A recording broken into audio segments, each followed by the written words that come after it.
tous, une nouvelle vidéo, Nicolas, sur Elle et lui Fitness. Donc aujourd'hui, une question, quel est le muscle du corps humain le plus puissant? Je ne vais pas vous donner la réponse de suite, ça serait un peu trop facile. Alors déjà, je vais un petit peu faire un petit récapitulatif. Donc le corps humain possède plus de 600 muscles. Donc connectés avec un système vasculaire, nerveux, des tendons, des aponevroses, etc. etc. C'est une machine très complexe et très intéressante. Alors, rien que sur le visage, vous avez 47 muscles en nombre. Donc là, je vous parle de nombre. Alors, le muscle, donc c'est lui qui va nous permettre la contraction, la posture, etc. etc. Alors, quel est le muscle justement qui se développe le plus vite?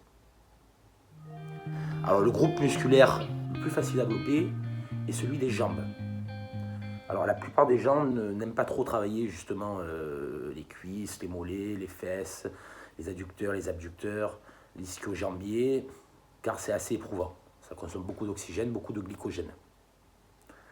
Alors il est généralement considéré comme le muscle le plus puissant du corps humain, le muscle grand glutéal. Le grand glutéal, est-ce que ça vous parle? Donc du grec gloutos qui veut dire fesse. Donc c'est le muscle fessier. Et c'est ce qui donne aussi son aspect, on parle du galbe, son aspect bombé aux fesses.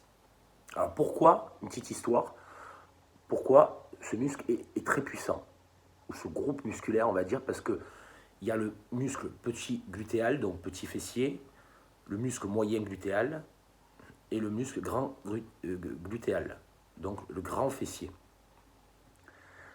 Alors, parce qu'au départ, nous étions des quadrupèdes, et quand on est devenu Homo erectus, qu'on s'est érigé, qu'on s'est levé, on a fortement compensé sur l'arrière pour tenir la position.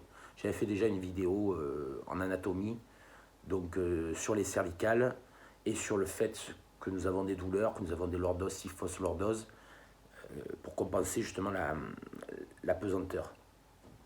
Alors selon la Bible des étudiants en médecine britannique et américain, Gray's Anatomy of the Human Body, son principal rôle consiste à maintenir le tronc en position droite, ce qui est logique. Alors le grand glutéal permet aussi la stabilisation du bassin et du genou. Le trochanter, le grand trochanter, le genou et la mise en mouvement de la cuisse. Donc ce soit un mouvement, donc ce qui est intéressant, c'est qu'il y a un mouvement d'abduction vers l'extérieur, d'adduction vers l'intérieur, quand vous faites vos exercices, de flexion, d'extension et aussi de rotation au niveau du bassin. Donc, le grand fessier, il intervient tout particulièrement lorsque on se tient debout, en position posturale, pour maintenir la posture. Il faut savoir que quand on est debout, on sollicite déjà plus de 300 muscles. Donc, ce qui est intéressant. D'où une petite parenthèse, intéressant de travailler debout aussi, ça permet déjà de solliciter un grand nombre de muscles stabilisateurs.